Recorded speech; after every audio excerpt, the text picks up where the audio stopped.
Magandang araw mga ka-legit Dabarkads, mga katokers, mga katoshis, mga katokis. Narito na naman po si Talking Toshi TV. Maghahatid sa inyo ng iba't ibang topics at issues sa buhay-buhay, sa iba't ibang nakikita natin makapangyayari sa paligid natin, lalo na sa Tito Big and Joy sa Eat Bulaga or EAT Bulaga. Original ha, hindi yung peke. Speaking of peke, peke or fake. Okay? Bagamat ayaw nung kabila na tinatawag silang fake. Okay? Hindi natin maiwasan na maisip talaga ng mga tao dyan, hindi naman yan yung original na TBJ, Eat Bulaga. Ang original talaga, yung TBJ, Tito Big and Joey. Okay?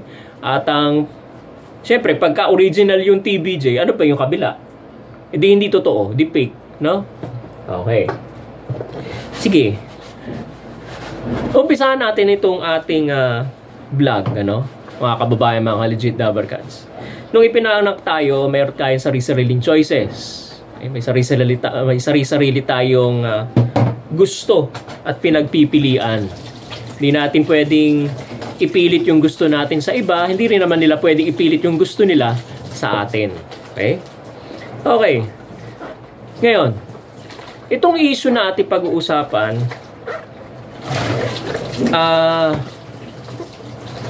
may kinalaman sa pagtangkilik sa isang bagay. Okay?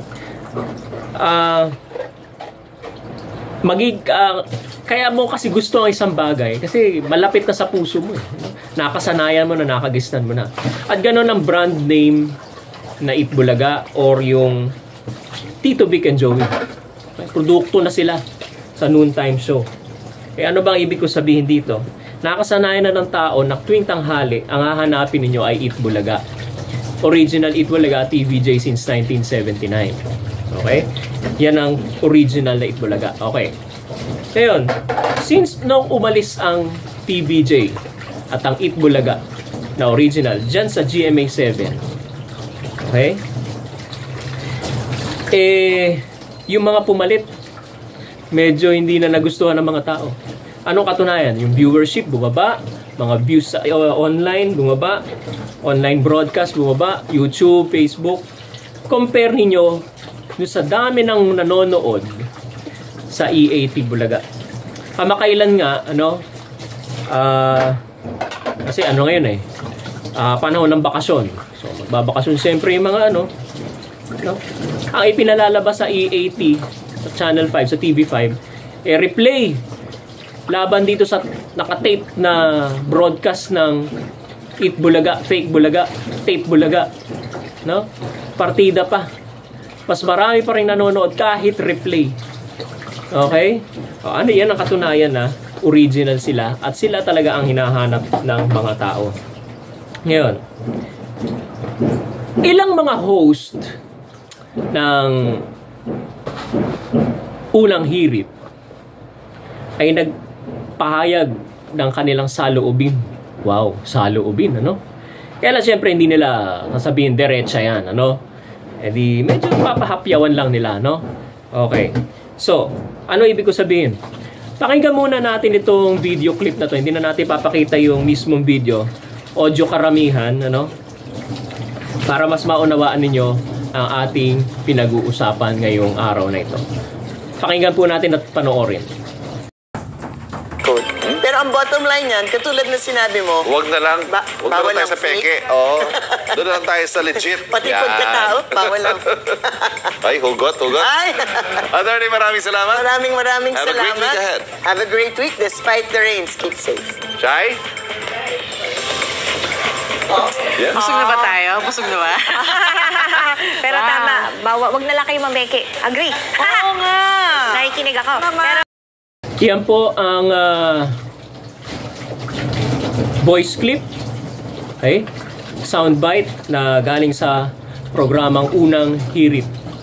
Na kung titignan mo at babasahin niyo, kasi ang pinag-uusapan dyan mga peking pera, counterfeit money, mga peking bags, items, luxury items, Yan ang pinag-uusapan dyan. Ngayon, nung bandang huli, humirit itong si Ivan Mayrina,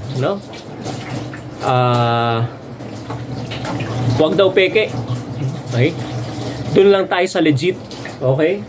Nako pagka naman kasi nabanggit niya mga ganyan mga salita, mga kababayan, mga ka-legit Dabbercats, pagka legit, mga peke, mga huwad, ano? Okay? Medyo tataas ang kilay mo at hahaba ang tenga mo sa pandinig mo no? Ang pandinig mo lalaki, no? Gaganon yan, ano? Okay. So, ano kaya ibig sabihin nung sinabi ni Mr. Ivan Mayrina? Okay? Ayaw namin ito na lang tayo sa legit, huwag sa fake. Okay? Pero may maipasok mo pa yung ganong hirit, ano? Although, hindi naman yun although silently, ano? Or impliedly. Wala naman siya pinatatamaan na diretso, pero impliedly, parang meron. Sa panahong ito, hindi pa naman tapos ang laban. Okay? Still, andyan pa rin ang original Itbulaga sa TV5 at nandun pa rin yung fake. Kasi dalawang Itbulaga Ay, sino ngayon ang totoo dyan? Di yung isa dyan totoo, yung isa fake. Okay? Di ayaw namin sa fake. Di, ano ibig sabihin? Kahit anong fake yan, basta fake, ayaw namin sa fake. Doon tayo sa legit. Kulang na lang, dagdagan yung word na legit Dabbercats. Di ba? Kaya, sinundan pa ito, di ba nag-turnover? Si Shaira Diaz. Okay? Kilala nyo ba si Shaira Diaz? Yung babaeng sumunod doon, ano? Yung turnover, no? Katabi ni Lin Ching. Okay? At humirit pa siya. Tama. Huwag na lang kayo mameke, di ba? Alam nyo ba si Shaira Diaz? Kilala nyo ba si Shaira Diaz? Siya ang girlfriend ni E.A. Guzman, Edgar Allan Guzman, na naging contestant sa Mr. Pogi noon sa Itbulaga. Okay? So, siguro ramdam din niya yun, ano? Na bakit nawala yung Itbulaga rito? Naiwan dito mga peke. Kaya yun, ano? Kaya niya nasabi yun. Okay? Huwag na lang kasi kayo mameke. Ayaw namin ng peke. Gusto namin legit. Yung totoo. Okay? Bakit kaya ganito ang mga pananalitang namumutawi sa mga labi ng ilan sa mga host ng Unang Hirit? Bagamat sila lang yung ipinakita doon, pero ako palagay ko, no? Malapit sa puso ng ibang host pa bukod sa kanila, yung mga nandyan sa narinig ninyo, malapit ang puso sa TVJ, sa Tito Vic and Joey. Okay? Kasi may mga edad na rin sila, yung mga host dyan, ano? Siguro mga 30s, late 30s, early 40s, mag-50 na yung iba dyan. Ang kinagis na niya mga yan, ang pinagdaanan na timeline ng edad niyan is Itbulaga, Tito Vic and Joey. Ang nakagis na panonood niyan, hindi naman Paolo Contis, Buboy Villar at saka Betong Sumaya. Okay? So, original na Itbulaga ang pinagkasanayan niya na panoorin tuwing tanghali. And, nung nandyan pa ang TVJ sa Itbulaga sa Channel 7, madalas sila naigigest dyan para maglaro sa Pinoy Henyo, sa Bawal Judgment, si Susan Enriquez, diba? Kung natatandaan nyo. Okay? Si Arnold Clavio yata, mayroon sinalihan yata dyan, kung di ako nagkakamali, di ko lang matandaan kung anong portion yun, anong segment yun, ano. Pero madalas yung mga reporters ng GMA7, si Maris Umali, si Rafi Tima, laging naigigest dyan para maglaro sa mga segment sila. So malapit sa puso ng mga GMA reporters or mga media na assigned sa news, okay? Integrated news ng GMA7 ang TVJ Itbulaga. Okay? Kaya hindi natin maiaalis na merong mga tahi-tahimik lang dyan, mga silent supporters, di lang kumikibo dahil sila ay employed sa GMA7. Okay? Hindi natin maiaalis yun. Okay? Kaya nga sabi ko sa inyo, meron tayong kanya-kanyang gusto. Nung ipinanganak tayo, meron tayong sariling free will to choose kung anong gusto natin. At kung gusto ng makaramihan, kahit pa empleyado ka ng GMA7, karamihan dyan TVJ supporters pa rin, legit Dabbercats sa silently, legit Dabbercats siya, supporter siya ng legit Dabbercats ng TVJ Itbulaga, wala tayong magagawa doon. Okay, hindi mo mapipilit na suportahan yung naiwan dyan na Itbulaga sa Channel 7. Kaya talaga pa, malay nyo, nanonood yan ng patago sa, hindi natin alam, tuwing weekends, walang pasok, nanonood, imbis na manood doon sa GMA7 kay Paolo Contis, nanonood sa TVJ. Hindi natin alam yun eh. Okay? May mga silent supporters dyan at marami sila. Ako, pakiramdam ko, marami sila dyan. Okay? Yan. At tulad na nga ito, coming out in the open, although hindi diretsa na sinabi. Okay? Gusto namin sa legit, ayaw namin sa peke. Ano yung pananalitang yan? Ano ibig sabihin nun? There is something behind that statement. Okay?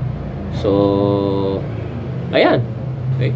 Yan ang katunayan na malakas talaga ang TVJ. Sila ang original na Itbulaga. Okay? Kahit anong gawin ninyo, sasabihin pa rin ng maraming tao, peke yung nandyan naiwan sa GMA7. Okay? Huwag naman nila ikagagalit, pero yun ang sinasabi ng ibang tao. Okay? So, ano po ang comment ninyo, opinion ninyo dito sa topic na ito? Mga kababayan, mga ka-legit Dabbercads, iwan nyo lang po yung mga comments niyo dito sa ibaba ng video na to sa comment section. At huwag nyo na rin pong kalimutan na mag-subscribe sa ating YouTube channel, mag-like and follow sa ating Facebook account, Talking Toshi TV T3. Please support. Subscribe po tayo mga kababayan, mga ka-legit Dabbercads. I-like nyo na rin po itong video na to at i-share nyo po sa ibang tao. Mga kababayan, mga ka-legit Dabbercads, maraming salamat sa patuloy po ninyong pagsuporta at panonood sa ating mga vlogs. Ingat po tayo. God bless. Magandang araw po sa inyong lahat.